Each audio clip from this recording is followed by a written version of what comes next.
కలందీర్చున్ కన్నీరు తుడుచున్ ఎడబాయడు నన్ను కడవరకు పాపము మన్నించి భాగ్యము నీడును పరమ పదవిలో నన్ను చేర్చు చేపట్టి నా యేసు జీవించు చుండగ నాకిల కొదువేమి చెప్పవే ఓ మనసా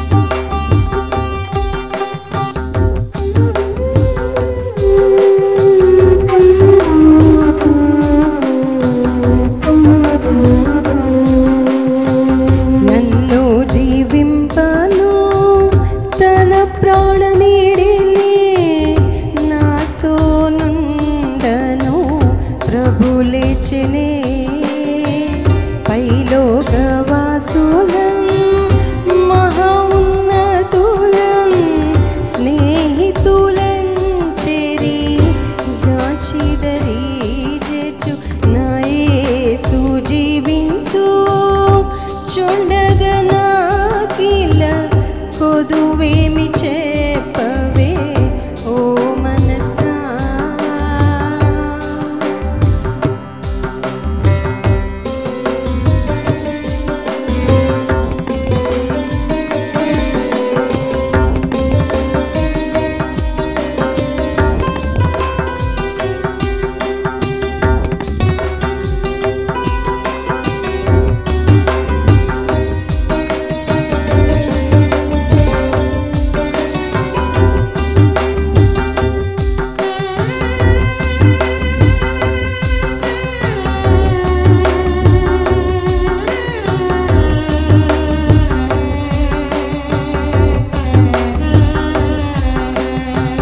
పాపము మరణము నరకము సాతాను భయము చివణికెను జయశీలుకు శాపము దీర్చెను సద్గుణనాథుడు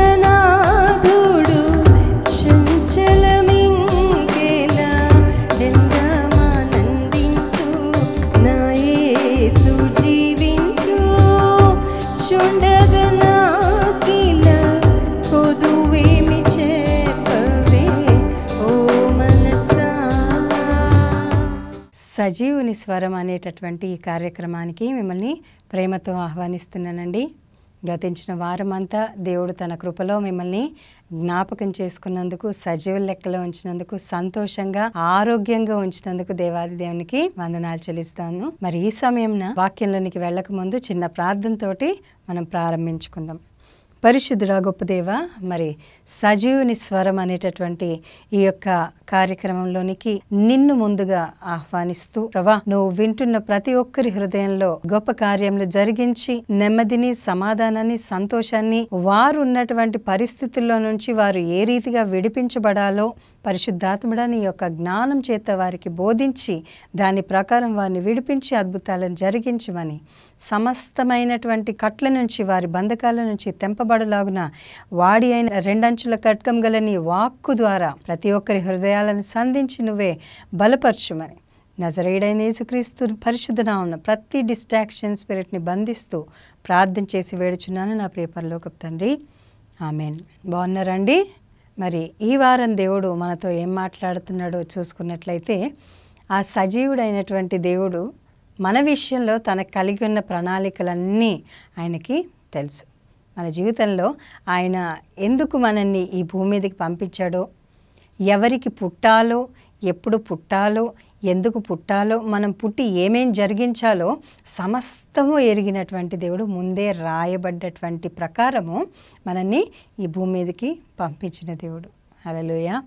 అందుకనే ఆ దేవుడు అంటున్నాడు, మరి ఈరోజు వాక్యాన్ని చూసుకున్నట్లయితే నీ విషయంలో, నా విషయంలో ఆయన కలిగి ఉన్న ప్రణాళికలు ఆయనకు ముందే తెలుసండి. ఇర్మియా 29వ అధ్యాయము 11వ వచనంలో చూసుకున్నట్లయితే, నేను మిమ్మును గూర్చి ఉద్దేశించిన సంగతులను నేను ఎరుగుదును, రాబో కాలమందు నీకు నిరీక్షణ కలుగునట్లుగా అవి సమాధానమైన ఉద్దేశములే గాని హానికరమైనవి కావు. ఇదే యెహోవా వాక్కు. అంటే మన జీవితంలో ఇది ఇట్లా చేయాలి, అది అట్లా చేయాలి, రేపు అట్లా చేయాలి అనే ఒక ప్రణాళిక వేసుకుంటాం కదా. మన జీవితంలో ఏదైనా అకేషన్ ఉందనుకోండి, నెల రోజుల ముందు నుంచే ప్లాన్స్ చేస్తూ ఉంటాం. దానికి ఏం కావాలి, ఏమేం కొనాలి, మరి ఎట్లెట్లా ఎవరెవరిని పిలవాలి, ఏంటి అన్నది ఒక ప్లాన్ చేసుకుంటూ ఉంటాం కదా. నిన్ను నన్ను ప్రేమించినటువంటి ఆ దేవుడు నువ్వు నేను భూమి మీదకి రాకముందే ఆయన ఒక ప్రణాళిక కలిగి ఉన్నాడండి.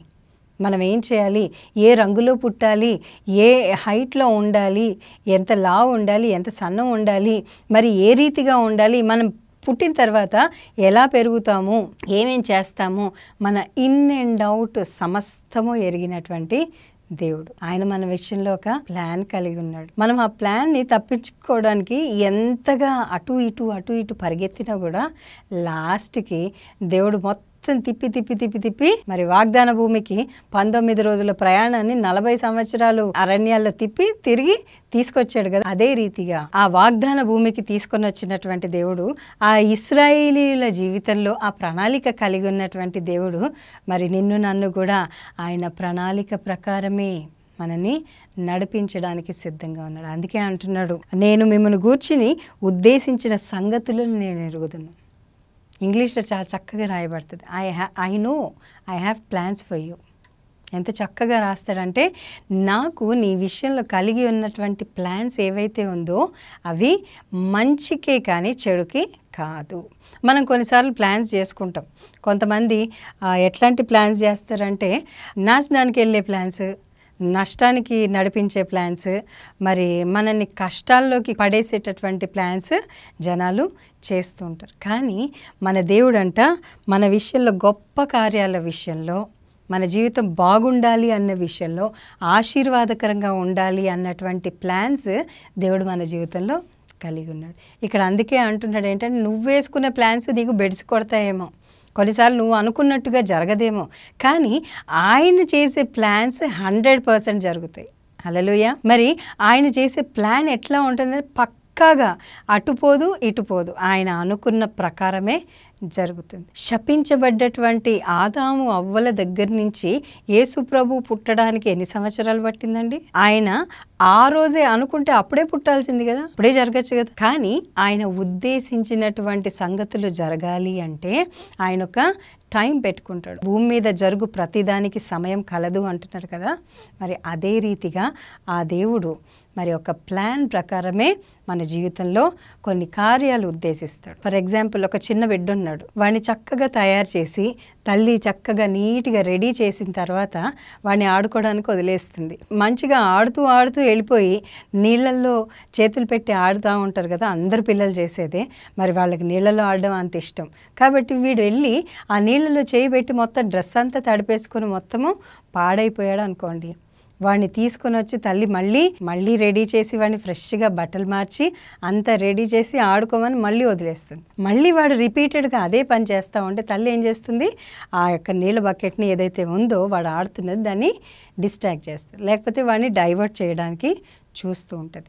మన ఆత్మీయ జీవితాల్లో కూడా దేవుడు ఎన్నోసార్లు మనని సిద్ధపరిచి, నువ్వు ఇట్లా చేయి నాన్న అని ఆ బిడ్డని రెడీ చేసినట్లుగా మనని ఆశీర్వాదానికి సిద్ధపరిస్తే మనం వెళ్ళి మన సొంత ప్లాన్స్ని అప్లై చేసేసుకుని ఏం చేస్తూ ఉంటామంటే, ఆ బిడ్డ ఏ రీతిగా అయితే పాడు చేసుకున్నాడో అవన్నీ పాడు చేసుకునే విధంగా మన జీవితంలో మనం వేసుకున్న ప్లాన్స్ అట్లా మనల్ని నాశనానికి నడిపిస్తూ ఉంటాయి, నష్టానికి నడిపిస్తూ ఉంటాయి, కష్టానికి నడిపిస్తూ ఉంటాయి, కన్నీరు. మరి ఇవన్నీ రావడానికి మెయిన్ కారణం ఏంటి అంటే మనం వేసుకునే ప్లాన్స్. ఆ చిన్న బిడ్డని తల్లి ఏ రీతిగా ఎవ్రీ టైం తీసుకొని వచ్చి వాడిని సరి చేస్తూ ఉంటుందో, మరి నీ జీవితంలో మరి ఆయన ఉద్దేశాలు నెరవేర్చబడకుండా నువ్వు చేసుకునేటటువంటి ఆ నష్టాలు ఏవైతే ఉన్నాయో వాటి నుంచి నిన్ను బయటికి ఎవ్రీ టైం దేవుడు బయటికి తీసుకొని రావడానికి బయటికి తెస్తాడు. మళ్ళీ బలపరుస్తాడు. వాక్యం ద్వారా, ప్రార్థనల ద్వారా మరి బలపరుస్తూ ఉంటాడు. బలపరిచిన తర్వాత మళ్ళీ దేవుడు ఆశీర్వాదం ఇద్దాము అన్న టైంకి నువ్వు వెళ్ళిపోయి కొత్త ప్రాబ్లంని తెచ్చుకుంటూ ఉంటావు. నీ సొంత ఇష్టాలతోటి నష్టమే వస్తుంది. కాబట్టి దేవుడి మీద ఎప్పుడైతే నువ్వు ఆధారపడతావో ఆయన ఉద్దేశాలు మంచివిగా, నీకు ఎటువంటి హాని లేనివిగా దేవుడు ఆల్రెడీ సెలెక్ట్ చేసి పెట్టాడు నా ప్రియ సహోదరి సహోదరుడా. కాబట్టి వాటిని నీ జీవితంలో అన్వయించుకోవడానికి నువ్వు ఆయనతోటి సహవాసం కలిగి ఉండాలి. నీ జీవితంలో ప్రతిదీ మేలే అని చెప్పి ఈ యొక్క సంవత్సరం దేవుడు వాగ్దానం చేశాడు. భయపడుకు అని వాగ్దానం చేశాడు. ఆ మేలు నువ్వు పొందుకోవాలి అంటే, ఆ ఆశీర్వాదం నువ్వు పొందుకోవాలి అంటే నువ్వు చేయవలసినటువంటి మెయిన్ చేయాల్సింది ఉందో దాన్ని నువ్వు ఆలోచించి చూసినట్లయితే ఇక్కడ ఖచ్చితంగా దేవుడు చెప్తుంది ఏంటంటే, నీ జీవితంలో జరగాల్సిన మంచిని నేను జరిగిస్తాను. కానీ నువ్వు ఇక్కడ చేయాల్సింది ఏంటంటే, మీరు నాకు మొర్ర పెట్టుదురేని, మీరు నాకు ప్రార్థన చేయుచు వత్తురేని, నేను మీ మనవిని ఆలకింతును. మనం దేవుని తప్ప అన్నిటినీ వెతుకుతూ ఉంటాం కదా. ఏదైనా సమస్య వస్తే మనిషి దగ్గరికి పరిగెత్తుకుని వెళ్తాం, కానీ సమస్య వచ్చినప్పుడు ఆ సమస్యను తీర్చడానికి నీకో వ్యక్తిని పంపించే దేవుడి దగ్గరికి నువ్వు వెళ్ళినట్లయితే నిశ్చయంగా మరి నీ ఉద్దేశాలు కాదు, దేవుడి ఉద్దేశాలు నీ జీవితంలో నెరవేర్చబడతాయి. ఆమేన్, హల్లెలూయా. ఇక్కడ దేవుడు చెప్తుంది ఏంటంటే, నాకైతే నీ విషయంలో మంచి ప్లాన్స్ ఉన్నాయి. ఆ మంచి ప్లాన్స్ నీ జీవితంలో నెరవేర్చబడాలి అంటే నువ్వేం చేయాలి? నువ్వు చేయాల్సిందల్లా మొర్ర పెట్టడం, అడగడం కాదు, మొర్ర పెట్టాలంట. మనం ఆయనకి మొర్ర పెట్టాలంట. ఆ మొర ఏ రీతిగా ఉండాలి అంటే దేవుడికి వినిపించే విధంగా. నీకు కోపం వచ్చినప్పుడు మామూలుగా మాట్లాడినప్పుడు మన స్వరం ఇంకోలాగా ఉంటుంది, కోపం వచ్చినప్పుడు మన స్వరం ఇంకోలాగా ఉంటుంది, మరి బాధ వచ్చినప్పుడు ఏడుస్తూ మాట్లాడినప్పుడు మన స్వరము ఇంకోలాగా ఉంటుంది. విరిగి నలిగినటువంటి హృదయము దేవుడికి ఇష్టం కదా. ఆ విరిగి నలిగినటువంటి స్వరం, ఏడుపు ఎందుకు వస్తుంది? మన లోపల దుఃఖము, బాధ, కష్టము, కన్నీరు, చెప్పుకోలేనటువంటి పరిస్థితి ఉంటేనే కళ్ళ నుంచి నీళ్ళు వస్తాయి, కానీ ఊరికే రావు కదా.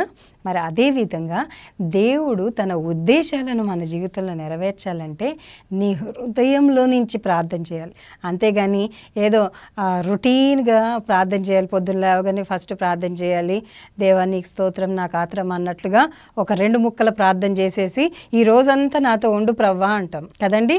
ఈ రోజంతా నేను చేసే ప్రతి పనిలో నువ్వు తోడై ఉండు అంటాం. మరి ఆ దేవుడు పొద్దున్న లేచినప్పటి నుంచి నీ పక్కనే ఉంటాడు, కానీ ఆ దేవుడిని పట్టించుకోము. మనం ఎట్లా అయిపోతామంటే నాట్ రీచబుల్. మన ఫోన్ ఇప్పుడు సిగ్నల్ అందకపోతే నాట్ రీచబుల్ అని వస్తుంది కదా. అదే రీతిగా దేవుడితో సిగ్నల్ మార్నింగ్ కనెక్ట్ అయ్యి ఉంటుంది, మళ్ళీ వెంటనే ఏమైపోతుందంటే మనం పనిలో పడ్డ తర్వాత దేవుడిని పక్కన పెట్టేసి నాట్ రీచబుల్ లాగా ఉంటాం. దేవుడేమో పక్కనే ఉండి ఎప్పుడు కనెక్షన్ వస్తుందా, ఎప్పుడు కనెక్ట్ అవుతామా అని మన పక్కనే ఉంటూ మన ప్రతి పనిలో తోడుండమని మనమే అడుగుతాము, కానీ ఆయనను పక్కన పెడతాం. అదే రీతిగా మనం మన ప్రాక్టికల్ లైఫ్లో ఆలోచించుకొని చూసుకున్నట్లయితే మనం ఎన్నోసార్లు ప్రతిరోజు 100% మీరు ఒప్పుకోండి ఒప్పుకోకపోండి, కానీ మన జీవితంలో దేవుణ్ణి కేవలం అడుగుతాము కానీ మొర్ర పెట్టము. నీ హృదయం దుఃఖంతో నిండున్నప్పుడు, వేదనతో నిండున్నప్పుడు, బాధతో నిండున్నప్పుడు, నీకు దాని అవసరత ఎంతైనా ఉంది అన్నప్పుడే ఆ మొర అనేది వస్తుంది, కానీ ఊరికే రాదు. ఎప్పుడైతే నువ్వు దేవుడితో 100% సహవాసం కలిగి ఉంటావో ఆ దేవుడు ఏమంటున్నాడంటే, ఇక్కడ నేను నీ ప్రార్థనని ఆలకిస్తాను, నువ్వు నాకు మొర్ర పెడుతుంటేనే నేను నీకు ఉత్తరం ఇస్తాను అంటున్నాడు. ఇక్కడ అదే చెప్తున్నాడు, మీరు నాకు మొర్ర పెట్టుదురేని అంటే వెంటనే మీరు నాకు ప్రార్థన చేయొచ్చు వత్తురేని. ఇక్కడ డిఫరెన్స్ దేవుడు చెప్తున్నాడు. మొర్ర అనేది ఒకటి, ప్రార్థన అనేది ఒకటి. ప్రార్థన అనేది మాట్లాడడం, మొర్ర అనేది హృదయంలో నుంచి, అంతరంగంలో నుంచి వచ్చేది మొర. హృదయ అంతరంగాలను పరిశోధించే దేవుడు. నువ్వు మొర పెట్టినప్పుడు ఎంతసేపు ఏడుస్తావండి? ఎంతసేపు మొర పెడతాము?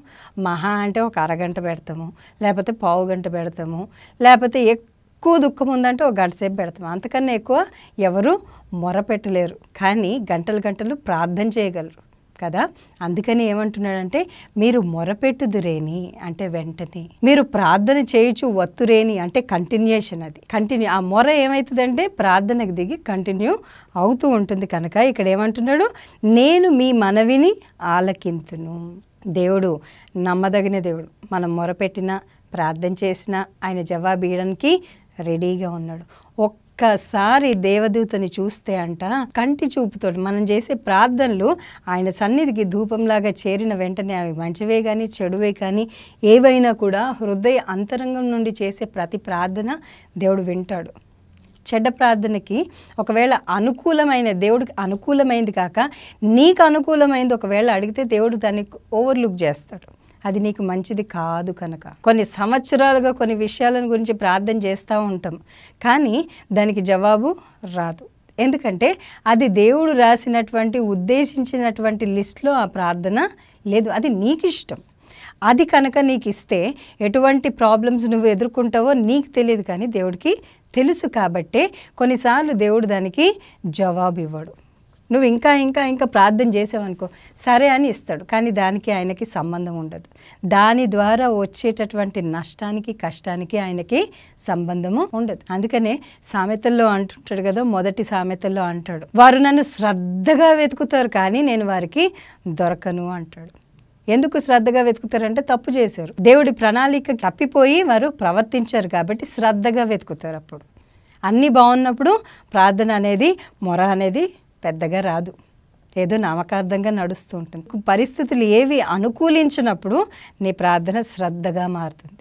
శ్రద్ధగా మారి దేవుని వెతికినా అప్పుడు నేను దొరకను. మీరు ప్రార్థన చేసి నన్ను శ్రద్ధగా వెతుకుతున్నప్పుడు కొన్నిసార్లు దేవుడు అపహాస్యం చేస్తాడు. మనం కూడా అంటాం కదా, ఏదైనా పరిస్థితి వచ్చినప్పుడు మనం చెప్పిన మాట వినకుండా వాళ్ళు నష్టపోతే మంచిగా అయింది, నేను చెప్తే వినలే కదా, నేను ముందే చెప్పినా కదా అని నానుడి ఉంది కదా, మాట్లాడుతూ ఉంటాం కదా. అదే రీతిగా దేవుడు కూడా మనని కొన్నిసార్లు వదిలేసి మనం చేసుకున్న దానికి ఆ దేవుడు కూడా అదే అనేటటువంటి పరిస్థితి. కాబట్టి మన దేవుడు ఎంతసేపు మంచి కోరుకునేది.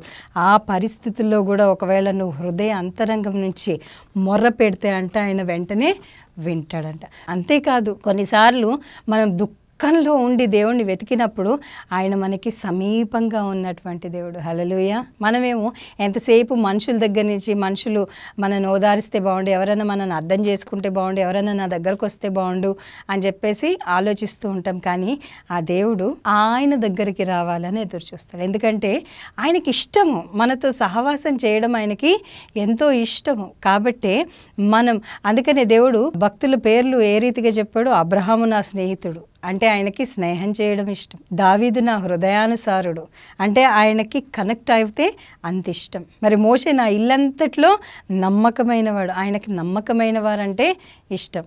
యోబు నీతిమంతుడు అన్నాడు, నీతిమంతులు అంటే ఆయనకి ఇష్టం. ఈ క్వాలిటీస్ మన లోపల ఉన్నాయా ఒకసారి ఆలోచించి చూసుకున్నట్లయితే అన్నీ ఉన్నట్టుగానే ఉంటాయి, కానీ మన లోపల ఎన్నో లోటుపాట్లు ఉంటాయి. మనకి మనము నీతిమంతులుగా, మనకి మనము కరెక్ట్గా, పక్కనోడిని చూస్తే కొన్నిసార్లు మనకి నేనే కరెక్ట్, నేనే పర్ఫెక్ట్, నేనే బెటర్ అనుకుంటాం. No, we are imperfect, but we are made perfect by his blood. మరి దేవుని యొక్క రక్తము ద్వారా మనము నీతిమంతులముగా తీర్చబడుతున్నాం, కానీ మనలో ఇప్పలా ఏ మంచి లేదు. అంటే మీరు నన్ను వెదికిన ఎడల అంటే ఇప్పుడు మనము వెతకాల్సినట్లుగా వెతకట్లేదు. మనము ఏ రీతిగా వెతకాలో దేవుడు ఇక్కడ మనకి జ్ఞాపకం చేస్తున్నాడు. మీరు నన్ను వెదకిన ఎడల, పూర్ణ మనస్సుతో నన్ను గూర్చి విచారణ చేసిన ఎడల మీరు నన్ను కనుగొందురు. మనకి ఇప్పుడు ఎవరన్నా చీకట్లో వెళ్తున్నప్పుడు ఎవరన్నా పక్కన ఉంటే బాగుండు ధైర్యం వస్తుంది. ఎందుకంటే అది చీకటి, అది చీకటే కానీ మన లోపల ఉన్న భయము ఆ చీకటిని ఇంకా భయంకరంగా చేస్తుంది. కానీ ఎవరైనా పక్కన ఒకళ్ళు ఉంటే బాగుండు అని ఎదురు చూస్తూ ఉంటాం కదా. ఎవరైనా మనకి ఇష్టమైన వాళ్ళు ఉంటే ఎక్కడ లేని ధైర్యం వస్తుంది. ఇంకో మనిషి ఉంటే మామూలుగా ధైర్యంగా వెళ్తుంటాం. అదే మనకి ఇష్టమైన వాళ్ళు పక్కన ఉంటే అదొకలాంటి ధైర్యం, ఏదొచ్చినా ఎదుర్కొంటామా, నేను ప్రేమించేటటువంటి వారు నా పక్కన ఉన్నారనే ధైర్యం ఉంటుంది కదా. అదే రీతిగా మనము ఆయనని వెతకాలి. ఒక చిన్న ఎగ్జాంపుల్ చెప్తాను. ఒక అమ్మాయి చీకట్లో నడుచుకుంటూ వస్తుంది. నడుచుకుంటూ వస్తున్నటువంటి దైవభక్తురాలు అంటే దేవుని యందు భయభక్తులు కలిగినటువంటి యవ్వన స్త్రీ ఏదో కారణం వల్ల లేటుగా వస్తున్నది. రోడ్డు మీద ఒక 2-3 అబ్బాయిలు ఉన్నారు. కానీ మరి వెనకాల వస్తున్నటువంటి వాళ్ళని వాళ్ళు డిస్టర్బ్ చేశారు, కానీ ఈ అమ్మాయి జోలికి మాత్రము రాలేదు. ఈ అమ్మాయి గమ్మున సైలెంట్గా వాళ్ళ ముందు నుంచి వెళ్ళిపోయిందంట. ఇంటికి వచ్చిన తర్వాత అసలు ఏం జరిగింది, వాళ్ళు వెనకాల వస్తున్న వాళ్ళని డిస్టర్బ్ చేసిన నా జోలికి ఎందుకు రాలేదు అని చెప్పి ఇంటికి రాగానే ఆ బిడ్డ థ్యాంక్స్ చెప్తే, ఆ బిడ్డకి దర్శనంలో దేవుడు చూపించింది ఏంటంటే ఆయన రెక్కలు ఈ బిడ్డని కప్పాయి. హల్లెలూయా. అంటే ఆ దుష్టుడి కంట్లో పడకుండా మరి ఆయన రెక్కల నీడలో ఈ బిడ్డ క్షేమంగా ఇల్లు చేరేంత వరకు ఆయన రెక్కలు తోడుగా ఉంది. నాదే ఒక ఎగ్జాంపుల్ చెప్తాను. నేను జీసస్ కాల్స్లో వర్క్ చేశాను కొన్ని సంవత్సరాలు. మరి అక్కడ క్యారల్స్కి వెళ్ళి ఒకరోజు నేను ఇంటికి వస్తున్నప్పుడు అనుకోకుండా మరి ఒక్కదాన్ని రావాల్సి వచ్చింది. 1:15 నైట్ 1:15 టైమ్. ఒక 5-6 కిలోమీటర్స్ ఒంటరిగా 1:15కి నేను రావాల్సినటువంటి పరిస్థితి వచ్చింది. ఆ పరిస్థితుల్లో మరి నేను పాటలు పాడుకుంటూనే, మనసులో పాటలు పాడుకుంటూనే, ప్రవ్వా నన్ను నీ రెక్కల చాటున కప్పు, ఎవ్వరూ నాకు ఎదురు పడకుండా, ఏది నన్ను డిస్ట్రాక్ట్ చేయకుండా నీ రెక్కల చాటున నన్ను కప్పు అని చెప్పేసి నేను ప్రార్థన చేసుకొని ఇంకొక అమ్మాయి ఉంటే డ్రాప్ చేసేసి బయలుదేరాను. అక్కడి నుంచి మా ఇంటికి రావడానికి దాదాపు ఒక 15 మినిట్స్ టైం పడుతుంది. రోడ్స్ ఎట్లాగో ఖాళీ ఉంటాయి, ఎంత స్పీడ్గా వచ్చినా దాదాపు ఒక 10 మినిట్స్ అయితే పడుతుంది. ఆ 10 మినిట్స్లో నేను వస్తున్నటువంటి ఏరియా మరి తాగుబోతులు కూర్చునేటటువంటి ఏరియా. ఒక బ్రిడ్జ్ కింద నుంచి రావాలి. ఎప్పుడైతే నేను ఆ ప్రార్థన చేసుకున్నానో ఆ టైంలో మామూలుగా అయితే మేము కారులో వచ్చినప్పుడు చాలాసార్లు చూసింది ఏంటంటే అక్కడ తాగుబోతులు కూర్చొని ఉంటారు. కానీ దేవుడి కృపను బట్టి ఆ రోజు ఒక్క మనిషి అక్కడ లేరండి. నేను 10 మినిట్స్లో ఇల్లు చేరేంత వరకు ఆయన రెక్కల నీడలో, మరి రోడ్డు మీద కూడా ఒక్కళ్ళు కూడా మరి ఒంటరిగా వెళ్తూ ఉంటే ఆ టైంలో బండి మీద వెళ్ళే వాళ్ళు కూడా ఫాలో అవుతుంటారు కదా, కానీ రోడ్డు మీద ఒక్క మనిషి లేకుండా దేవుడు నన్ను సురక్షితంగా ఇంటికి చేర్చాడు. అంటే ఇక్కడ ఏం చెప్పాలి అనుకుంటున్నాను అంటే ఆయనని శ్రద్ధగా వెతికి సమీపంగా ఉన్నటువంటి దేవుడు కనుక ఇక్కడ ఆయన చేసినటువంటి వాగ్దానాలు ప్రతిదీ మన జీవితంలో నెరవేరుస్తూ ఉంటాడు. కానీ మనమే దాన్ని ఓవర్లుక్ చేస్తూ ఉంటాం, పట్టించుకోకుండా ఉంటూ ఉంటాం. మనం పూర్ణ మనస్సుతో ఆయన గురించి విచారణ చేసి మీరు నన్ను కనుగొందురు. అంటే కళ్ళతో చూడలేము, కానీ we can sense and we can feel his presence. మనం కళ్ళతోటి ముఖాముఖిగా చూడలేమేమో, కానీ మరి ఆయన సన్నిధిని మనము నిశ్చయముగా అనుభవించగలం. ఆ రోజు రాత్రి దూతలు నా వెంట వస్తున్నట్టుగా నేనైతే ఫీల్ అయ్యాను. ఎందుకంటే క్షేమంగా దేవుడు నిన్ను గూర్చి తన దూతలకు ఆజ్ఞాపించును అన్నాడు కదా. మనం ఆయన శ్రద్ధగా పూర్ణ మనస్సుతో వెతికితే మనకి సమీపంగా ఉన్న దేవుడు కనుగొంటామంట. నన్ను నేను మీకు కనపరుచుకొందును, ఇదే యెహోవా వాక్. ఆయన కనపరుచుకొని మనని బలపరిచే దేవుడు, భద్రపరిచే దేవుడు, నడిపించే దేవుడు, మన విషయంలో మేలు చేయను ఉద్దేశించుచున్నాడు. అండ్ మన విషయంలో ఆయన కలిగి ఉన్న ప్రణాళికను 100% నెరవేర్చే దేవుడుగా ఉన్నాడు. మనము మన ప్లాన్స్ ఫుల్ఫిల్ అయినా కాకపోయినా, నువ్వు ఎటు పరిగెత్తినా, మరి దేవుడు మాత్రం నీ జీవితంలో కలిగి ఉన్న ప్రణాళిక 100% నెరవేరుస్తాడు. నా ప్రియ సహోదరి సహోదరా, అగస్టిన్ గారిని గురించి ఎంతమంది విన్నారో, మరి అతడు 11 సంవత్సరాలకే తన చెడిపోయినటువంటి వ్యభిచారమైనటువంటి జీవితంలో కుమారుణ్ణి కన్నటువంటి పరిస్థితి. అటువంటి భయంకరమైన స్థితి, తాగుడు, జూదము, వ్యభిచారం, ఇటువంటి భయంకరమైనటువంటి పరిస్థితుల్లో ఆ యొక్క అగస్టిన్ గారి జీవితంలో ఉన్నప్పుడు మరి తన తల్లి తన కొరకు చేసినటువంటి ప్రార్థనను బట్టి తాను పరిశుద్ధుడిగా మార్చబడ్డాడు, పరిశుద్ధ అగస్టిన్గా మార్చబడ్డాడు. అనేకులకు మాదిరికరంగా తన జీవితం ఈరోజు మనము ఎన్నో విషయాల్లో తనని జ్ఞాపకం చేసుకునేటటువంటి పరిస్థితి. ఎందుకంటే తనని తాను కనపరుచుకున్న తర్వాత జీవితాలు మార్చబడతాయండి. దేవుడు ఎప్పుడైతే తనని తాను కనపరుచుకుంటాడో మన జీవితాలు మార్చబడతాయి. మన విషయంలో ఆయన మేలుకరమైనటువంటి ఉద్దేశంలో కలిగి ఉన్నాడు కనుక మరి ఎక్కడ తిరిగినా, ఎంత భయంకరమైనటువంటి జీవితం నువ్వు జీవించినా, మరి దేవుడికి వ్యతిరేకంగాను దేవుడికి ఆయాసకరంగాను నువ్వు ఎంత జీవించినా, ఎంత దూరంగా ఉన్నా కూడా దేవుడు తన ఉద్దేశాన్ని, తన యొక్క ప్రణాళికను నీ విషయంలో నెరవేర్చడానికి ఒక టైంని ఎన్నుకొని ఆ టైం ప్రకారం నిన్ను ఈడ్చుకెళ్ళి ఆయన పని చేయించుకునే దేవుడు మన దేవుడు. హల్లెలూయా. మనల్ని ప్రేమిస్తున్నటువంటి దేవుడు మన విషయంలో మంచి ఉద్దేశం కలిగి ఉన్నట్లుగా మనం కూడా ఆ దేవుడి ఉద్దేశాలను నెరవేర్చడానికి మనల్ని మనము సంసిద్ధపరచుకొని, ముఖ్యంగా నీకేం కావాలన్న మనిషిని కాదు, దేవుణ్ణి అడగడం నీ అలవాటుగా మార్చుకో. When prayer becomes your habit, miracles become your destination. అంటే నీ యొక్క ఆచూకీ అద్భుతాలతో నింపబడుతుంది. కనుక నీ జీవితాన్ని ప్రార్థనతో నింపుకొని మరి ఇటువంటి దేవుడి ఉద్దేశాలన్నీ నీ జీవితంలో నెరవేర్చబడలాగున దేవుడు నిన్ను నిత్యము నడిపించునుగాక. దేవుడు మిమ్మల్ని దీవించునుగాక. మరి ఈ యొక్క వాగ్దానం మీ జీవితాల్లో నెరవేర్చబడి మరి దేవుడి ఉద్దేశాలు, దేవుడి ప్రణాళిక ప్రకారము నీ జీవితము నడిపించబడునుగాక. ఆమేన్.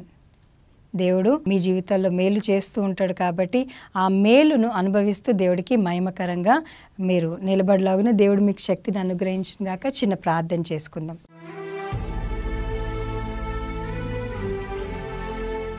పరిశుద్ధుడా గొప్ప దేవా, మరి సమయంన ఇంతవరకు మాట్లాడిన ప్రతి మాటను బట్టి వందనాలు చెల్లిస్తూ మా జీవితంలో నువ్వు ఉద్దేశించిన సంగతులు మరి మేలుకరంగా ఉంటాయి కానీ హానికరంగా కాదు. కనుక మా జీవితాల పట్ల, వింటున్నటువంటి వారి జీవితాల పట్ల నువ్వు కలిగి ఉన్న ఉద్దేశములు, ప్రణాళికలు నిశ్చయంగా నెరవేర్చి నీ నామానికి మహిమను తెచ్చుకొనమని, వారి ద్వారా నీకు కేవలం మహిమ కలుగులాగున కృపను అనుగ్రహించమని, ప్రతి ఒక్కరి జీవితంలో మరి నీ ఉద్దేశాలు మాత్రమే నెరవేర్చి నీ రాకడకు సిద్ధపాటు కలిగినటువంటి జీవితాలు అనుగ్రహించమని నజరేయుడైన యేసుక్రీస్తు పరిశుద్ధ నామమున ప్రార్థన చేసి వేడుచున్నాను నా ప్రియ పరలోకపు తండ్రి. ఆమెన్. మరి తిరిగి వచ్చే వారం కలుసుకునేంతవరకు దేవుడు మీకు తోడైండును గాక. God bless you all. Praise the lord.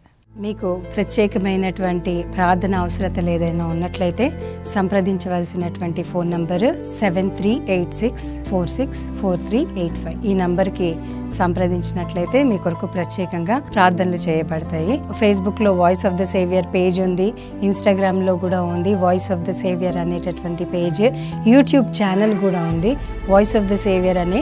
Please followers. మీరు సంప్రదించవలసినటువంటి చిరునామా హౌస్ నంబర్ 27-16/15/3, ఫ్లాట్ నంబర్ 203, అంకిత అపార్ట్మెంట్స్, కృపా కాంప్లెక్స్, సఫిల్గూడ, నేరెడ్మెట్, హైదరాబాద్ 5,56,000.